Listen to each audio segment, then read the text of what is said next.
Welcome back to Car Compulsion. Now, 2 months ago, I stood in this very spot, the spot where I always review my new purchases or cars that I'm reviewing on the channel. There was a John Cooper Works Clubman here that I had bought coming off the back of the F56 hatch. And I sat here and told you guys that this channel was not about changing cars all the time. It was not about switching up for clout. And I even took the piss out of a couple of other YouTubers that change cars all the time. And now here I am standing in exactly the same spot, technically doing exactly the same thing. But let me explain why. Now, there is no real excuse as to why I got rid of the John Cooper Works Clubman. It was a brilliant car. It did everything. It was practical. It was quick. It was a nice place to be. It was a good thing to live with on a day-to-day basis.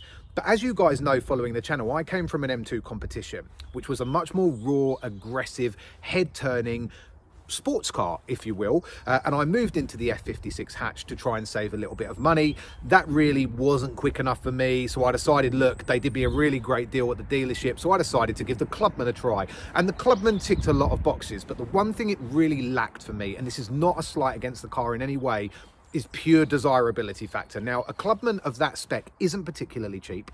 It costs quite a lot of money per month, and I really wanted to be thrilled when I'm paying that kind of money per month, and it wasn't quite doing it for me. It was perfectly fine, but then I thought to myself, if I'm paying that kind of money per month and I'm in a situation at the moment, surely I want to be completely thrilled by what I'm driving. So I decided that to throw practicality out of the window, to not go with what might be good value and what has this space, what has that space, and what I can do in regards to the PCP to get out of it, I decided to buy something a little bit stupid. So I bought this.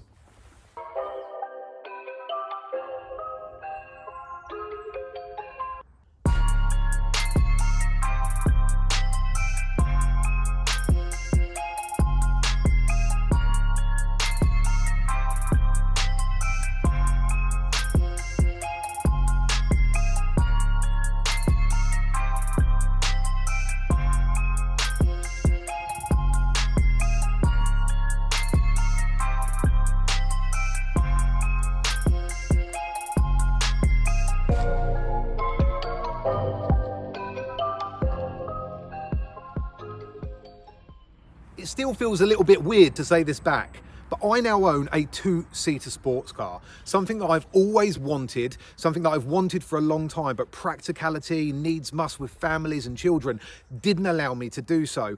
But now I have the opportunity to own a 2-seater sports car. The Toyota Supra is an iconic name.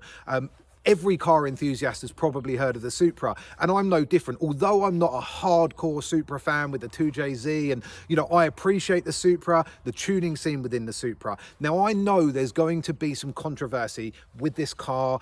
Let's get it right out in the open now. People are going to say it's not a Supra, it's a BMW. And let me just start by saying, on this channel, I am not interested in any of that. I'm going to take this car for exactly what it is and the face value that it is. Is it BMW inside? Yes. Has it got a BMW engine in it? Yes. Do I care? Absolutely not. In this video today, we're going to take a look around the outside of the car. We're going to have a look at the styling, which is very in your face. I mean, it looks absolutely epic. We're going to talk a little bit about features, go into a little bit of detail around sort of history and engine and stuff, but we're going to save the majority of that, as always, for the driving review, which will be coming up in a couple of weeks. We're going to just talk a little bit about finance on it as well, and the cost, because there are some great deals to have on these cars at the minute. So let's get into it. Whilst underneath there might be elements of BMW Z4 here and BMW inside, I think we can all agree that it looks 1,000,000% better than a Z4 does. It is a hyper aggressive car, and the way that it sits on the road and the presence and the attention that it draws is unbelievable. Very Japanese in regards to its in-your-face styling. One particular part that we're focusing on right now is one of my favorite parts, and that's the ducktail spoiler with these huge back arches that stick out. The car is actually quite small.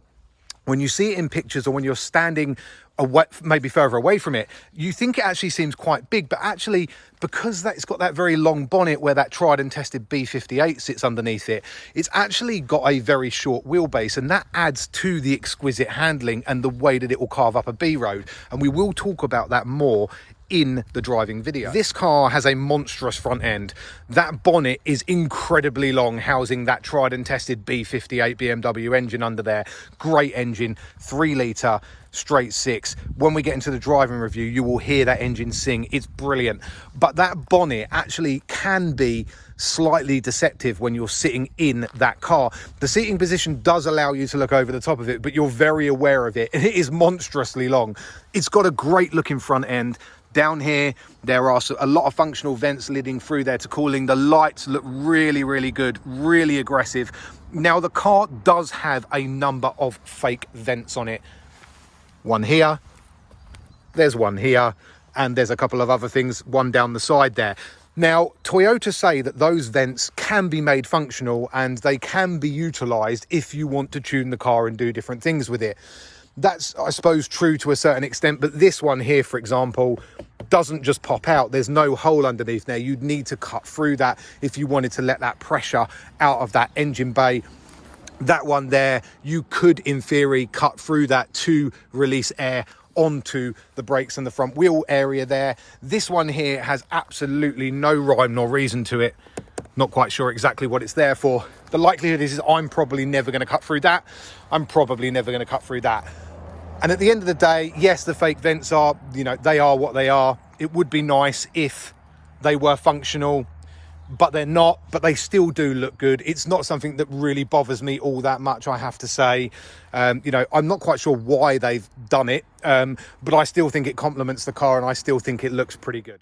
The car comes with Pilot Super Sports on front and rear, 275 35s on the rear and 255 35s on the front. Now, the Pilot Super Sport's a brilliant tyre. It's a great tyre when it's dry. It's a great tyre when it's warm. Definitely wouldn't want to be changing out of them immediately for anything else. I definitely want to run them down. You know, I can live with the fact they're not brilliant in the wet and not necessarily great in the cold, especially as we're heading into spring and summer now. Probably would look to change them out for PS4S or something like that, as and when they need to be. I don't think that I would necessarily stick with them all the time, but they are a cracking tyre to come as standard with the car. Back of the car is probably one of my favourite places. Looks really, really good. If we head down here as well, the exhaust looks great. It sounds great as well, as mentioned. Down here, again, a couple of fake vents in there, not hugely functional, but do look good. Back lights look really aggressive. This little spoiler here looks fantastic. Diffuser looks really aggressive, really, really good. One thing they have done here is included a little Toyota above the Supra. Now, I'm going to take that off, and I'm probably going to take it off maybe this weekend or very, very soon, because I just don't see the need of why they've stuck that little Toyota on there. I think it will look a lot cleaner with just the Supra. And then if you take it down here and we look at it from that angle, you can see just how wide and how aggressive that stance is. It's absolutely gorgeous. Now, I like to try and save a lot of the technical stuff for the driving review, but looking underneath that monstrous bonnet is that BMW sourced B58 3 litre straight six. Now, this engine is tried and tested. It's been in the M140i, it's been in the M235i. It's a very tunable and very reliable in the grand scheme of things engine. Now, there's no getting away from the fact that the inside is very BMW. There are touches of Toyota, but it's very BMW. It feels very premium like a BMW, and that's not necessarily a bad thing. But when I spin you around and you take a look in here, you're going to be noticing a lot of things that you see in the BMW platform. So let's take you inside. Starting straight off the bat, if you're a BMW fan or you know your BMWs, you'll notice that sensor console there, the iDrive, the gear selector and stuff, very BMW, screen very BMW, even down to the memory on the seats, very BMW. Well, it basically is BMW, but it's not a bad thing for me. I like BMW interiors. This interior is well put together. The seats are comfy, they're very adjustable. You can sit nicely low to the ground. This is the Pro version of the Supra, so it comes with a little bit of extra kit. It's got a JBL sound system. You'll see in the back there's a couple of quite big speakers. It's good, it's punchy. It comes with a heads-up display. It's got the memory seats, so it comes really well equipped. And actually, you don't really have to spec anything else at all. It's only sort of inside changes with that Pro model. There isn't any engine-related changes, but obviously, you know, you do get that extra tech, which is really, really good. Visibility is actually very good. Sometimes these pillars here can be a bit intrusive, but overall I was really quite impressed with how it feels in there. It's a lovely car to drive, and it's actually a really nice car to drive long distance. I've done a couple of long distance trips in it already and was surprised at how refined and how comfortable it actually is to be in as a cabin. It's a little bit dark, it can be a little bit dingy. You can see where that roof splits off up there. Headroom is really, really good, but overall been really impressed with it. The only thing that I don't like is the steering wheel. Now it's very thin, very hard, and you can get a lot of feeling through it, but it looks a little cheap to me, like it could have been plucked out of anything to do with Toyota. Probably like to get a bit of a retrim on that, or at least change it over to an Alcantara one, but other than that, it's a lovely place to be. The story behind this car is actually pretty interesting. It was built in September 2019, which is a bit of a bonus because actually some of the newer Supras, the ECUs are actually locked. But the car was built in September.